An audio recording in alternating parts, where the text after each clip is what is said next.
Di tepi barat Pulau Lombok, tepatnya di Kelurahan Tanjung Karang, Kota Mataram, terbentang sebuah kawasan yang dikenal dengan nama Loang Balok.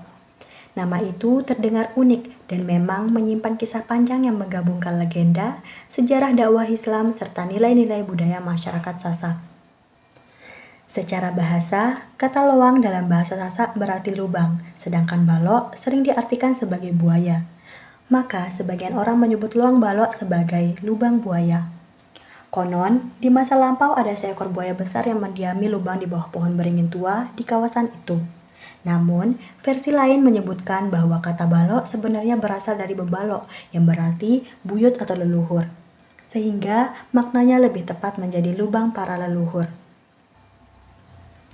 Kawasan ini memang lekat dengan kisah para tokoh penyebar Islam di Lombok. Di sana berdiri makam Maulana Syekh Ghaus Abdul Razak, seorang ulama yang dipercaya datang dari Jazirah Arab untuk menyebarkan ajaran Islam di bagian barat Lombok. Beliau berdakwah dengan pendekatan damai, mengajarkan nilai-nilai tauhid, serta mengenalkan tata cara ibadah dan kehidupan yang Islami kepada masyarakat setempat. Setelah wafat, jasadnya dimakamkan di Loang Balok, dan makam itu hingga kini menjadi tempat ziarah yang paling dihormati. Selain makam beliau, terdapat pula makam Datuk Laut, seorang tokoh yang disebut-sebut sebagai sahabat atau pengikut Syekh Ghaus Abdul Razak, serta makam seorang anak yatim yang dikeramatkan masyarakat sekitar. 3 makam ini menjadi pusat spiritual bagi warga, terutama saat hari-hari besar Islam seperti Maulid Nabi atau Lebaran Ketupat, di mana ribuan peziarah datang untuk berdoa dan mengenang perjuangan para penyebar Islam. Tradisi ziarah ke makam ini hingga kini masih terus dilaksanakan oleh masyarakat setempat, bahkan oleh para pengunjung yang datang dari luar Pulau Lombok. Lantas, mengapa tradisi ini tetap berlangsung sampai sekarang? Mari kita simak wawancara kami bersama para narasumber berikut. Boleh Bapak perkenalkan diri terlebih dahulu? Boleh. Ya. Dengan siapa? Mujemal. Umur Bapak ini sekarang? Ya, kurang lebih 50-an. Lalu peran Bapak di Loang Balok ini sebagai apa? Ya, disuruh bersih-bersih, mengatur tamu, ya macam-macam sudah. Yang Jadi boleh tahu asal Bapak dari mana? Tanjung Karang Mendege. Bapak bekerja di makam Loang Balok ini sudah berapa tahun? Sudah lebih 1 tahun. Oh, boleh tahu kita mau tahu sejarah dari Loang Balok ini, sejak kapan tradisi dilakukan, terus ada legenda-legenda apa gitu terkait makam Loang Balok ini? Kalau sejarahnya beliau ini kita nggak tahu, cuman ya hampir ya kurang lebih 400 tahunan. Kalau kita sejarah dari awal kita nggak tahu, cuma kita tahu pengunjung aja. Sama orang tua-tua ada sih nggak tahu dia, saking lamanya, saking tuanya lah gitu. Iya. Kalau kita dulu cerita nanti kan kurang lebihnya saya tempat salahnya. Oh iya, betul. Tapi ada nggak sedikit tidak gitu, misalkan ada Dia menyebar cerita-cerita Islam aja dan dulu para wali-wali disebarkan dia untuk masyarakat mengunjungi gitu. Di mana-mana makam sudah dikunjungi para wali sudah. Apalagi sini paling tua di Loang Balok. Boleh sebutin siapa aja wali-walinya biar teman-teman pada tahu gitu. Kalau orang yang beda-beda yang mengetahui ada yang lain-lain. Kalau saya ini makanya yang 3 orang ini para Sayyid 3, Tuan Guru 1 sama situ Sayyid juga itu di Selbah Barat itu sama anak yatim. Nah itu anak yatim. Kalau boleh tahu anak yatimnya ini? Nah itu enggak tahu ya, biasanya panggil anak yatim aja. Anak yatim aja. Kalau ini salah saya tahu. Boleh ceritain sedikit Bapak? Kalau itu Sayyid Abdullah Hulaipi yang Selbah Barat, tapi biasanya dipanggil Datuk Laut. Oh, Datuk Laut. Kalau ini Sayyid Ahmad Zaini, Sayyid Ahmad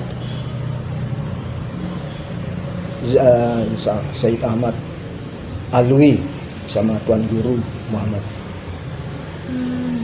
Jadi gimana sejarahnya mereka ini bisa menjadi patokan lah gitu ya di sini. Kalau dia itu kan kita kan tahu dia dari dulu tahun berapa sudah mulai dikunjungi tahun 70-an. sudah mulai dirame lah kunjung. Kalau arti dari Luang Balok itu apa Bapak tahu? Macam-macam dibilangin kalau kita panggil cucu sama itu tuh Luang Balok namanya. Luang Balok kisah panggilan kita kalau bahasa Sasanya. Kalau menurut orang banyak buaya tuh balok itu dan itulah. Jadi terus boleh tahu kegiatan-kegiatan apa aja yang dilakukan di makam Luang Balok ini? Ini ada yang cukuran, ada yang nyembelih kambing, ada yang sikiran, ya macam-macam lah. Niatnya orang kan masing-masing gitu. Ada nazarnya lah gitu untuk menyelamatkan diri lah, minta kepada Allah. Bukan dia minta kepada kuburan, itulah barokah diberikan sama Allah gitu para wali-wali. Makanya dikunjungin sama masyarakat. Bukan dari Lombok aja, Sulawesi, Kalimantan, sini aja.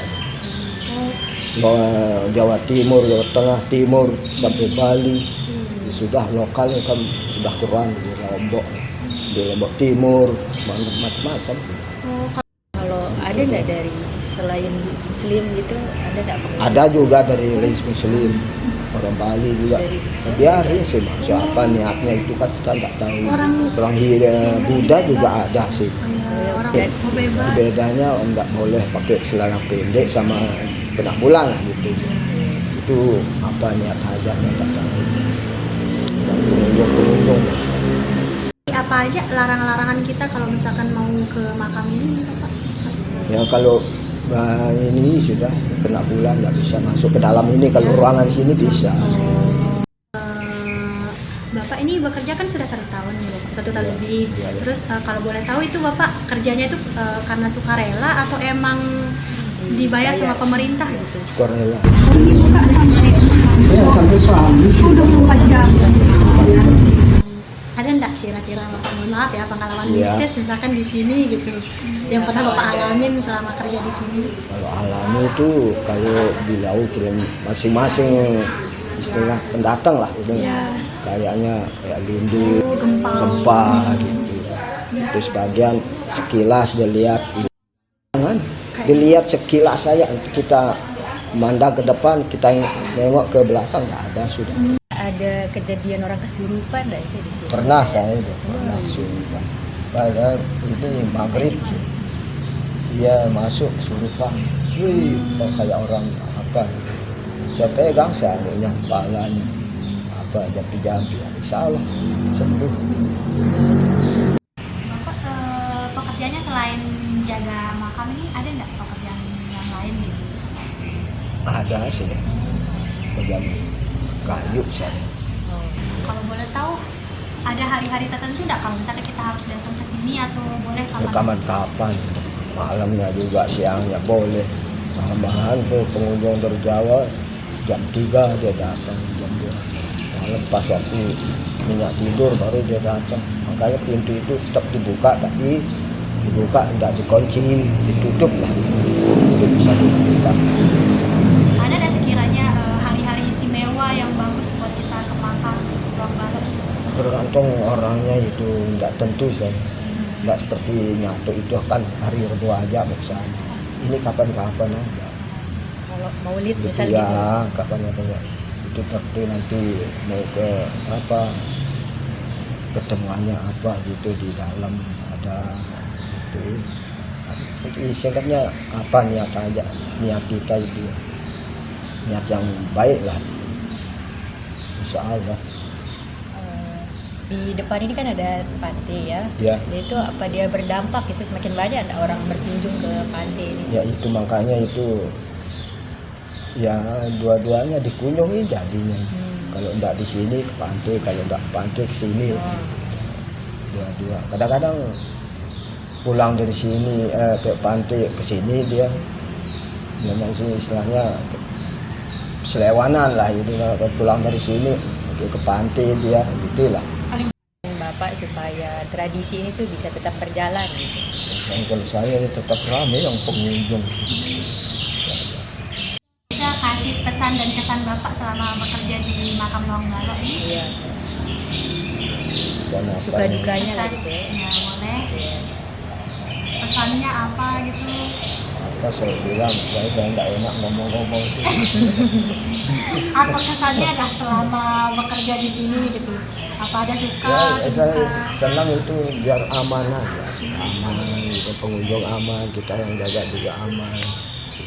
Biar aman aja, aman, gitu, pengunjung aman, kita yang jaga juga aman. Nanti selainnya itu pribadinya masing-masing apa gitu. Ya, saya bilang dulu, masa kita maksa orang itu. Ini semampunya dia sudah. Siap. Boleh tahu namanya siapa? Nama saya Buana. Buana, asal Ya, mana Pak? asal Lombok Tengah, Pujut, Nusa Tenggara Barat. Oh itu, saya mau nanya-nanya sedikit ya tentang Boleh. Siap. apa namanya dari apa Luang Balo ini, makaman ini. Sebelumnya Bapak di sini Sering. Baik di siang hari maupun di malam hari saya sering ke sini. kalau boleh tahu Bapak ngapain ke sini?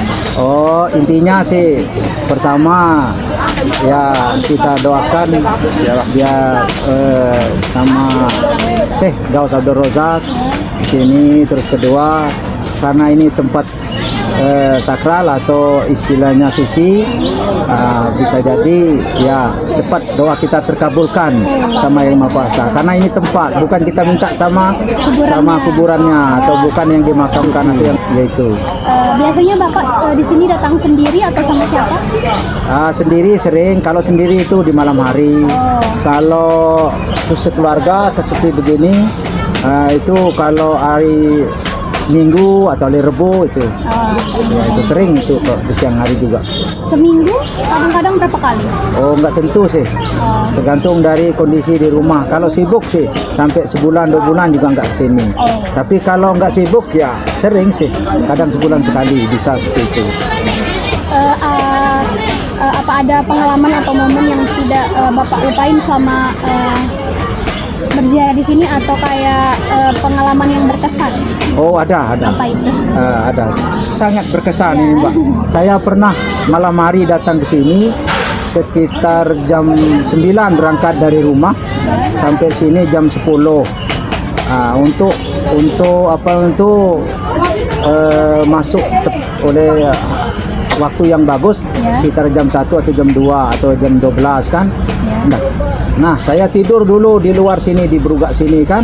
Saya tidur pas jam 12 ada yang bangunin saya secara gaib. Ada yang bangunin saya secara gaib, tapi tidak ada orang di sekitar saya. Saya keliling-keliling, saya lihat tengok kiri kanan sepi ini. Tidak ada orang yang bangunin saya. Cuman saya dibangunin keras sekali kayak orang begini dah. Saya bangunin begitu ya. Pas saya bangun saya lihat nggak ada orang. Itu keajaiban yang saya alami. Terus yang kedua, setelah itu ya semua doa-doa yang saya harapkan, yang saya inginkan itu terkabul semua. Semenjak saya sering ke sini. Contohnya secara logika nggak mungkin misalnya saya butuh uang 500 juta dengan jarak 2-3 hari, nggak mungkin kan. Seketika itu alhamdulillah ada yang ngasih secara cuma-cuma untuk naruh uang ini. Ya, ngasih pinjam uang sebanyak 500 juta. Itu alhamdulillah itu. Kan secara logika kan nggak mungkin. Atas doa karena ini tempat suci, jadi alhamdulillah terkabul, Mbak. Itu sudah pengalaman kami ya selama ini yang sangat berkesan. Biasanya selain malam, Bapaknya datang waktu apa aja? Oh, enggak tentu kalau datang itu. Kalau memang Maksudnya kayak pagi, siang. Oh, pagi. Biasanya pagi yang datang. Kalau sama keluarga itu pagi. Kalau malam itu saya sendiri kalau malam. Ya ini udah kan. Apakah tradisi ini sangat membantu menyelesaikan masalah dalam hidup Bapak? Oh, dari pribadi kami dari pribadi kami atau saya sendiri atau keluarga juga banyak yang ngomong kepada saya sangat membantu. Iya, sangat membantu. Pertama dari keluarga itu refreshing istilahnya ya, bukan secara rohani saja, cara jasmani atau secara secara dah luarnya istilahnya sangat membantu untuk menenangkan pikiran dari jenuhnya kita kerja di rumah. Apakah ada sesuatu yang khusus yang Bapak bawa kalau datang ziarah ke sini? Saya bawa ya.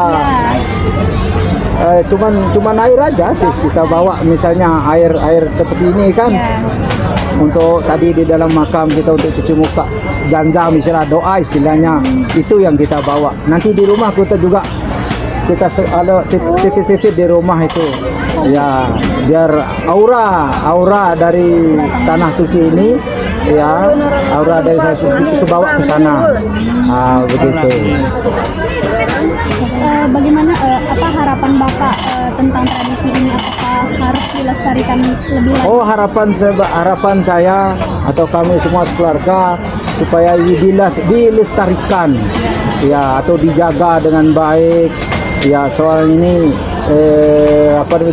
termasuk sunnah, termasuk sunnah dari atau warisan atau leluhur kita yang di zaman dulu kan, baik ilmunya maupun keluarganya dan sebagainya kan itu. Ada pesan atau kesan tentang Lawang Balu ini? Pesan-pesan kita ya intinya ya sama-sama mendoakan, walaupun dia sudah meninggal kan, sama-sama saling mendoakan. Ibarat kita melempar lempar bola di tembok, semakin keras kita lempar bola di tembok, semakin cepat mentalnya ke kita kan. Begitu juga termasuk Mbak sendiri, Mbak doakan saya, tapi di balik doanya itu nanti akan kembali ke Mbak juga ya, bukan sekedar di sini aja, di luar pun seperti itu. Pokok intinya ya, apapun bentuk kebaikan, walaupun sebesar biji zarah pun akan kembali ke kita masing-masing ya, enggak ke anak kita, ke cucu kita, enggak kita, saudara kita dan sebagainya kan, itunya. Walaupun kita sudah meninggal dunia, tetap akan dibalas sesuai dengan amal kita masing-masing kan, gitu Mbak. Apa Bapak tahu sejarah tentang Lawang Balu ini? Sedikit-sedikit tahu Mbak, memang dari cerita sih, memang logikanya seperti itu. Dulu dia penyebaran agama Islam di Pulau Lombok, dari Jawa ke sini, jadi dibantu sama Syekh Dato Laut. Nah itu pengawalnya, dia sama-sama juga dimakam di sini. Jadi begitu menyebar bersandar di Pelabuhan Ampenan sini Mbak. Di sini ya, sehingga lama-lama menyebar agama Islam di sini, maka makamkan di sini dia. Ya meninggal di sini. Itu ya. Dulu awal pertama kali datang ke sini tuh apa motivasi Bapak? Iya, siapa yang kasih tahu Bapak kalau di sini memang dari semenjak, kalau nggak salah saya masih SD dulu, pernah saya kesini SD, masih kecil saya. Habis begitu karena faktor ekonomi yang sangat pahit, sehingga saya pergi ke Jakarta. Sepulang dari Lombok tahun 2005 ya, di sini juga potang-panting, nganggur berbagai cara dan berusaha, tidak dapat apa-apa. Mungkin karena doa tempat sini yang suci, mungkin ya cepat terkabul. Alhamdulillah, para semua saya bawa ke sini. Memang niat saya sebentar lagi saya mau umrah kan. Jadi ya sekalian ziarah, karena besok niat nazar saya dulu, kalau saya berhasil dengan nawaitu saya ini, nanti saya akan ziarah bersama keluarga. Ya alhamdulillah hari ini kita laksanakan Mbak, bersama anak cucu ini, istri. Ibu boleh perkenalan diri dulu, namanya siapa? Namanya Bibi Bea. Umurnya? 50. Tempat tinggalnya di mana? Di jembatan itu ke kanan. Ibu udah lama berjualan di sini? Lama sekali sudah. Sejak masih dalam kandungan ibu turun temurun. Berarti udah jadi jembatan itu. Tahu di sini pakai perahu dulu. Oh iya. Iya itu udah kita jualan diajak sama ibu. Ibu juga udah berapa lama nih? Jualan ikut terus dah, dari sampai sekolah ikut terus sama ibu. Jadi udah lama banget kayak gitu ya? Lama banget. Ada 40 tahun, 50 tahun. Berarti ibu udah lumayan tahu lah gimana di sini. Tahu sudah. Kalau di situ bagaimana tradisi ini mempengaruhi jual beli ibu? Apakah dia semakin ramai atau berkembang gimana? Semakin rame berkembang sudah. Ya. Kalau hari apa aja dia rame orang belanja di sini? Hari Minggu sama hari besar, Lebaran. Terus barang atau makanan apa yang paling banyak dibeli? Minuman sama rokok gitu aja. Kalau Kan bukanya jam 8, pulang jam 6. kalau bunga buat nyetar itu biasanya Iya. beli di sini juga. Iya, beli. Terus ibu di sini jualan gratis atau nyewa? Nyewa, Nyewa berapa? seharusnya 2,5 juta. Dibayarnya sama sih? Yang punya tanah. Terus apa ada kendala atau masalah yang pernah ibu alami selama berdagang? Nggak ada. Ada ya? Hari sepinya itu di corona itu aja. Paling kalau Larang jualan. ibu pernah berziarah ke Sering Sering ya? lebaran atau hari ya ada nazar sudah. ada tak ibu berdoa minta apa permintaan? Iya ada. Dan Kita itu terkabul gitu? minta. Ada? Ada. Bisa ibu rumah. ceritain? Salah satu aja. Dulu kepingin punya tempat tinggal kan masih apa namanya nanti numpang di rumahnya mertua. Sekarang kan kita jualan, nabung menabung dapat rezeki. Dapat di syaratnya dapat sejarah. Suasana ziarah biasanya berlangsung hikmat, diiringi pembacaan doa dan zikir bersama. Setelah zikir selesai, masyarakat biasanya menggelar makan-makan bersama sebagai bentuk rasa syukur dan kebersamaan. Hidangan yang disajikan pun beragam, mulai dari ketupat, opor ayam, hingga makanan khas Lombok lainnya yang dinikmati secara gotong royong. Tradisi ini melambangkan semangat persaudaraan, berbagi rezeki, serta memperkuat hubungan sosial antar masyarakat. Tradisi ini tidak hanya menjadi wujud penghormatan terhadap para leluhur, tetapi juga mempererat ikatan sosial dan spiritual masyarakat Lombok. Kini, makam Luang Balok menjadi simbol penting perjalanan Islam di Lombok, sebuah tempat yang merekam jejak dakwah yang damai, akulturasi budaya yang harmonis, serta penghormatan mendalam terhadap warisan leluhur. Bagi masyarakat Sasak, berziarah ke Luang Balok bukan sekadar tradisi, melainkan bentuk penghargaan atas jasa para ulama yang telah membawa cahaya Islam ke tanah Lombok.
Dari wawancara bersama para narasumber, terlihat bahwa praktek ziarah di makam Loang Balo ini menjadi bagian penting dalam kehidupan masyarakat. Tradisi ini menunjukkan bagaimana ajaran keagamaan dan nilai budaya saling terhubung, menciptakan keseimbangan dalam kehidupan sosial, menjaga kesinambungan warisan leluhur, serta memperkaya dinamika masyarakat di tengah arus modernisasi.